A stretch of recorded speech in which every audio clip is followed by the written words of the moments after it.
from Seattle, Washington, it's theCUBE, covering DockerCon 2016. Brought to you by Docker. Here's your host, John Furrier. Okay, welcome back everyone. We are here live in Seattle, Washington for DockerCon 2016. This is SiliconANGLE Media's theCUBE. This is our flagship program. We go out to the events and extract the signal from the noise. I'm John Furrier with my co-host Brian Gracely, Wikibon analyst, CUBE analyst here. Our next guest is Bryant Lee, head of ecosystem software teams at Atlassian. Welcome to theCUBE. Thanks so much for having me. Great to have you on. Big fan of the company. Watch you guys grow organically and then get the big funding, which means you got to do more revenue. But you guys weren't hurting when you got funding. Real success story of the SaaS explosion. Thanks. Early on. So to the team back at the ranch, congratulations. Let's talk about the ecosystem. Docker really represents this new core developer ethos. Call it DevOps, going mainstream. Just call it mainstream developers. Sure. It's a combination of SaaS, cloud, on-premise. What's your take? What is Atlassian doing? You guys are very successful. Spend a minute to describe how this connects into your world. Yeah, ecosystem is a huge part of Atlassian and kind of our product. For us, our mission is to unleash the potential in every team, and we see that by offering the best-in-class collaboration and communication software. And we're actually looking at teams from the largest of enterprises down to the smallest of startups. And so when it comes to offering a product, there's very different needs for the large enterprises as well as small startups. We try to build what we think is the best-in-class solution, but because so many different companies, so many different teams have different needs, we actually rely heavily on our ecosystem partners to help fill the gaps that we can't fill. There's naturally a lot of needs and use cases that we won't be covered just based on all the things that we need to do to keep the business up and running. And so for us, ecosystem's a huge part of it. So to date, at least for our ecosystem in the marketplace, we've paid out over $120 million to our ecosystem. We have over 800 developers and 2,000 add-ons that have been launched in the marketplace. So that continues to grow. Year-over-year growth in terms of transactions is year-over-year 75%. And so we're looking to accelerate that. So financially, really strong Huge. Economics for the partners in the ecosystem. What's the profile, what's the persona of the developers that you guys are working with right now? It's a great question, and I think we've had a lot of different types of personas. We have actually small one-person shops that are developing add-ons for the ecosystem and for all of our products, Jira, Confluence, HipChat, Bitbucket, and the like. I think for us, it really depends on the need of the customer. I think for us, we have smaller players that have kind of grown up to be the likes of Tempo and Zephyr, right? Who are creating great add-ons for the server and now actually bringing them to the cloud. But now, as we skate towards the cloud in the kind of the SaaS world, we're now working very closely with likes of Microsoft, Amazon, Google, and the like. When we launched Bitbucket Pipelines, we actually launched with 13 or so partners at Atlassian. Now, Bitbucket Pipelines is our continuous delivery service. It's actually built into Bitbucket now. And so for us, that's a huge part of our success, and we'll continue to invest in it. In the past, people would always sort of say, you can't sell to developers don't hold budget. What does the new developer buyer look like? We were talking off camera, you said we don't do direct sales, it's all self-service. Yeah, for us, I think we have a very unique model, and it's definitely one that's going to definitely set us apart in the industry, and I think one that we very much want to nurture. So for us, we don't have a direct sales team. For us, fundamentally, at the core of it, we believe that great software will sell itself, through word of mouth. And that's really what has driven a lot of our organic growth to start. So a developer, a small team might be like, hey, we're looking for some great project management software. I heard Jira is really great. They'll start testing it out really quickly, and then eventually they'll tell the rest of their friends and other development teams, and then they start to look at other products that fit very well within the Atlassian suite. And so that's been kind of the key to the growth at the start. I think it can't go without saying in terms of our growth, an important part that our expert partners have played. So these are developer experts. These are ones who are actually going in helping our largest customers as well as large and small and medium-sized customers understand what are best practices for implementing our products, what's the best way to implement Agile. I need additional professional services to help me run my business. So your ecosystem is participating in this support, so to speak, or nurturing. Very much so, yeah. And so I think for ecosystem, a successful ecosystem, there's a few fundamental parts, right? One is they need to see the vision for where you're going as a product, right? To say, hey, there's a huge market opportunity, and here's how you fit in. Here are the opportunities that we see for you. The second piece that you need is really scale. How do we make sure that we give you access to the customers that mean the most to you, that can drive real business benefit, whether it's leads or revenue downstream? And then third is how do you support them and make sure that you can help them stand on their own 2 feet? So giving them the frameworks so that they can get up and running and build add-ons very quickly, or if I have issues, or how do I onboard to the platform altogether, is extremely important. So those are a few things I think we will continue to invest in. So what's the big ethos that you guys have with developers? Docker highlights this new agile. What do you guys say in that vision statement? I mean, obviously, making teams successful, I get the high level vision. But when you talk to the developer specifically, is there a guiding principle? Is there an ethos? I think it's really making sure we're solving the right problems. It all starts with the customer, right? And understanding what their needs are and where their gaps are. I mean, anyone can just develop an add-on and have dancing Santas appear in Jira, right? Like, that's not really what the customer needs, right? Like, I think it's really understanding what is the core use case, and we will work very closely with our partners to say, hey, here's what we're hearing from the market, or here's what we're seeing, and we'll gather feedback also from them and what they're hearing to say, okay, you know what, there's a gap in our platform. Let's see what we can do to actually expose new endpoints, open new APIs, and then allow you to build on top of that and innovate on top of that. And so for us, it's very much a two-way conversation. How did your ecosystem start? I mean, because you guys had a nice self-service business. Yep. And then did it just rapidly, organically grow? At what point did the company say, hey, wow, people are doing well with our stuff? No, I think it started in a bunch of different, a couple different ways. I've been only at the company for less than a year, so I don't have the full history. But for us, it was really, I think people started to see the need that our products can do everything that they wanted to, right? And so they started asking for ways to kind of build on top of our product to make it better, or to help it fit their needs, not only from a third-party perspective, but also internally customers were like, hey, I want to customize Jira to do this, or I want to theme my Confluence page to do that, or I want to have these notifications come up in a specific way. And so for them, they started to want to actually innovate on top of our platform, and once we started doing that, that's when we started investing in, okay, here's a formal program, here are the APIs that you need, here's how you onboard to our products, and then start from there. So. What are you guys doing here at DockerCon? Obviously, this is the premier, in my opinion, premier cutting edge show. Yeah. I mean, they're doing some real disruptive stuff. What are you guys showcasing here? Yeah, we love Docker. I mean, obviously we're big in, we work with a ton of developers in teams of all sizes. For Docker specifically, so internally we use we use Docker pretty extensively in terms of containers, not only on our cloud products to make sure that we're standing up a lot of our cloud services, but also when we're actually deploying and setting up test environments on bare metal. So we're using Docker in that capacity. The other piece is a lot of our products we're looking at building on top of Docker. So we actually announced, like I said, Bitbucket pipelines at Atlas Camp about a month ago. That's actually built on top of Docker. And so when you decide to set up your workflow or your continuous delivery pipeline and your workflow, it's actually built on a Docker image. You can use the one that we provide, or you can bring your own. So that's another way that we use it. We also have add-ons that I've actually integrated with Docker as well, so you can understand, you can pull your stats from Docker Hub. And then lastly, we officially support images for Bitbucket, Confluence, as well as Bamboo on Docker Hub now. So from a DevOps perspective, right, you can, if we're trying to test out in different integrations or add-ons, you can set these environments up pretty quickly using these images, but also when people are actually deploying our products, Confluence Server, Bitbucket Server, in their environment, they can do that using the images as well. So again, we're big fans of Docker and what they're doing. Yeah, one of the things we've seen, you talked about DevOps a little bit, we would see developers going, look, we check in code, we have these sort of, and the operations teams would kind of have to follow along because they'd go, look, we want to talk the same language.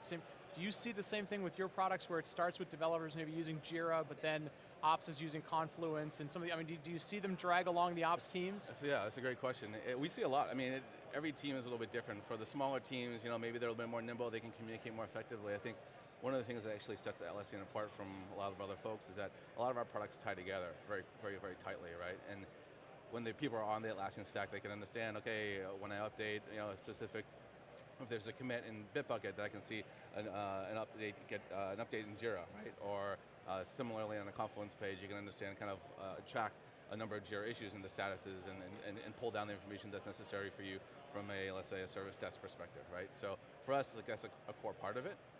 And I think we'll continue to figure out how do we streamline that and really work across the different teams in an organization.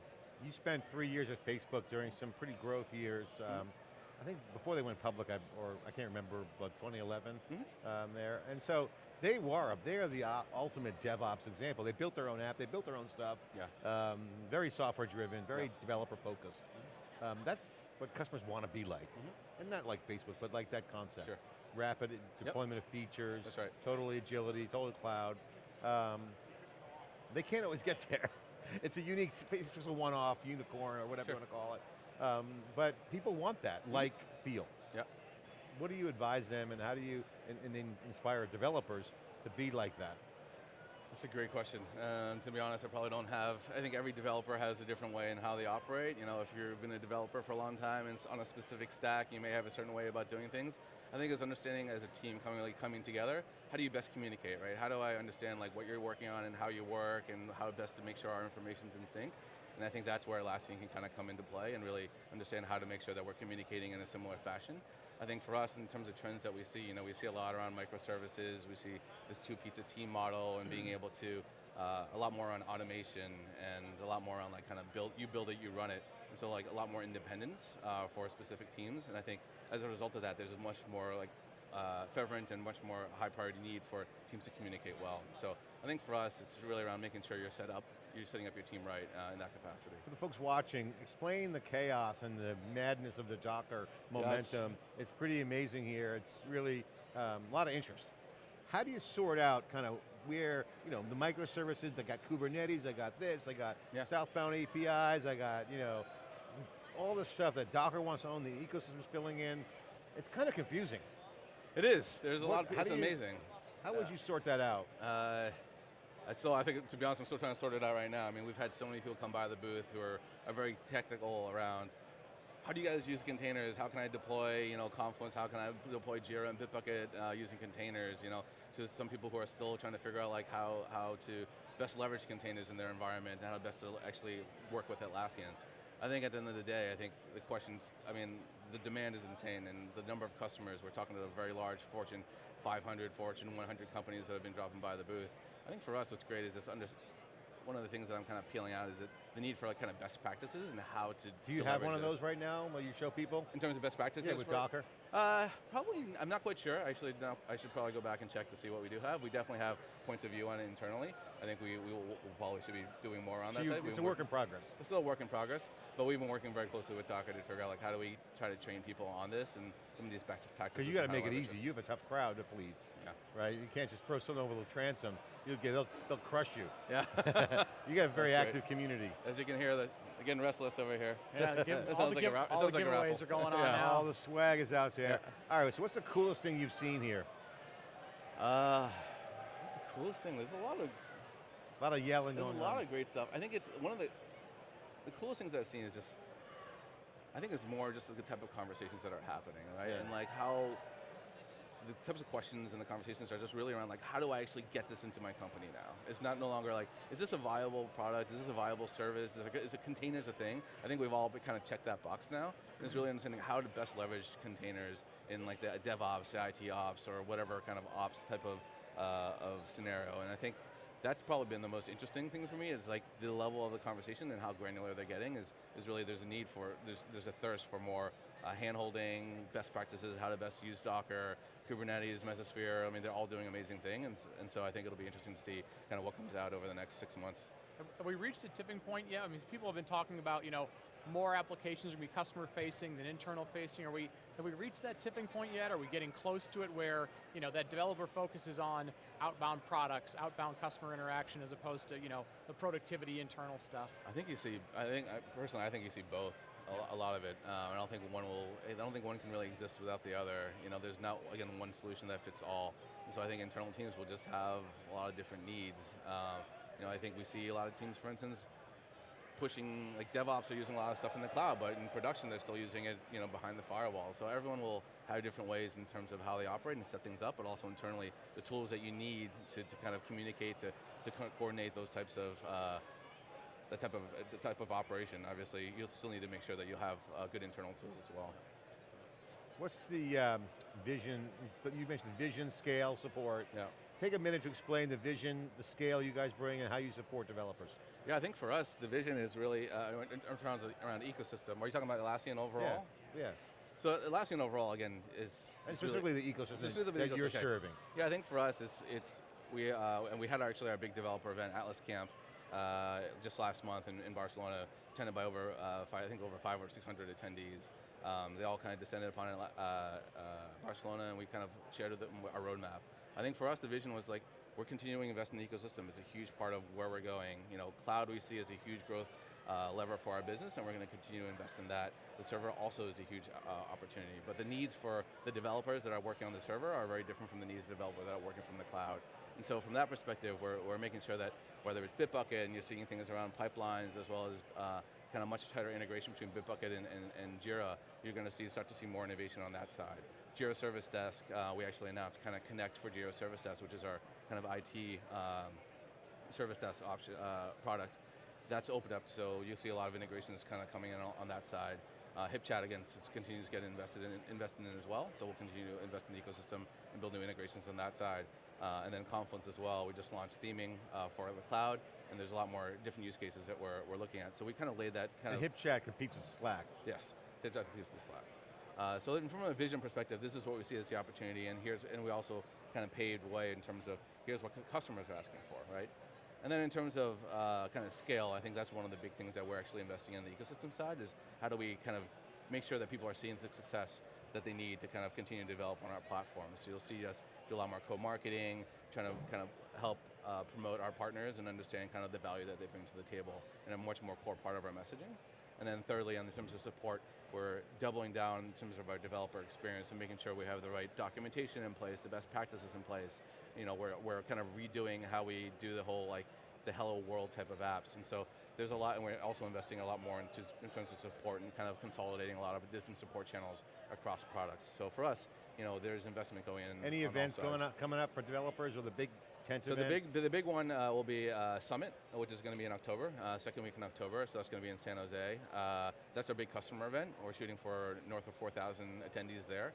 That's going to be where we talk a little bit more about the innovations and the roadmap for our products to our customers, so they understand how we're continuing to answer the needs and answer the calls that they have. And then also our developers will be there as well to help, again, help That's a big tent event. It's a big tent event. All right, Bryant Lee, thanks for joining us on theCUBE. Thank you very much for having me. Sharing the update on Atlassian, all the work you got going on with the ecosystem. A lot of money to be made. You guys are doling out a lot of cash, a lot of value, and also a robust opportunity for developers to contribute in the value and participate in the rewards. We are theCUBE doing our share, bringing you the signal from the noise here at Seattle for DockerCon 2016. I'm John Furrier, Brian Gracie. We'll be right back with more live coverage after this short break.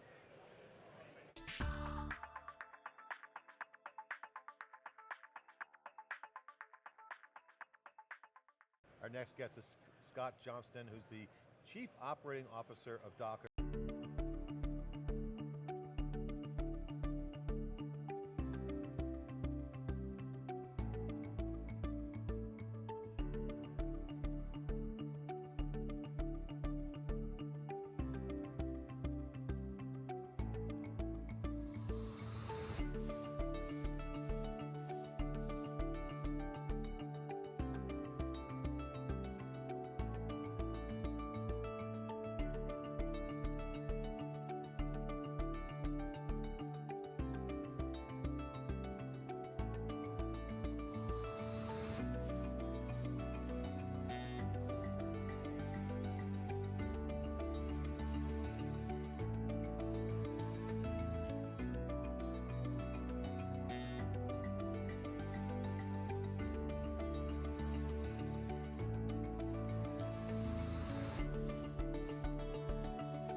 Docker is a technology company. We're based in San Francisco.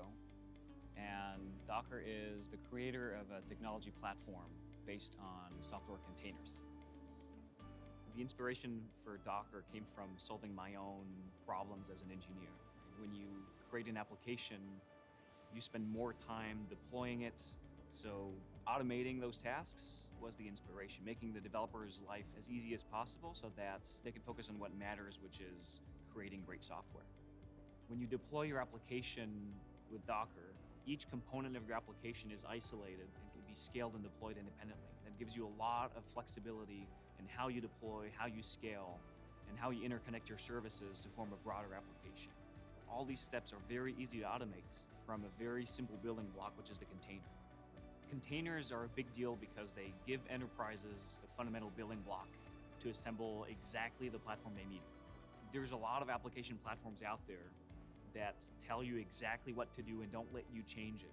And enterprises want something more customizable that they can adapt, and that's what Docker gives them. Portability is a huge topic for the enterprise because the technology landscape now is moving so fast. Who knows what you're going to use next year, right? What platform, what language, what database? The only way to prepare for change is to use a platform, a framework that can adapt to that change. And that's exactly what containers do. They give you a unit to incorporate change on your own terms. As exciting as containers are now, it's only getting started. The model's changing, the architecture is changing, the impact on the business is changing. And containers and Docker are part of this change, but it's a much, much bigger change than any one company.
I remember when I had such a fantastic batting practice, I walked by a couple of sports writers in that era. Hall of Famer Reggie Jackson. It was like, You were rocking it out there. I kind of hope I didn't leave it out here. Reggie Jackson. When the game started, I got back in that moment. I got back in what was live, what was now. I went and did something with ESPN earlier this year with Stephen Curry. They said, Reggie, we want you to come up and watch his practice, his pregame. You know, it was very similar to your batting practice where people come out and watch, etc. And I watched the dribbling exhibition. I watched the going between the legs and the behind the back and the fancy passing, etc. And I watched the shots. And the guy asked me what I thought of the show. And I said, well, it's a cool show, but I'm going to see all that tonight. he does all that. He brought it into the game. Yeah, I said, so it's not a show, but that's his game. Mr. October. I think our world now, with the instant gratification of sending out a message or tweeting to someone or whatever, certainly in the moment, is about what our youth is and who we are today as a country, as a universe. Congratulations, Reggie Jackson. You are CUBE alumni.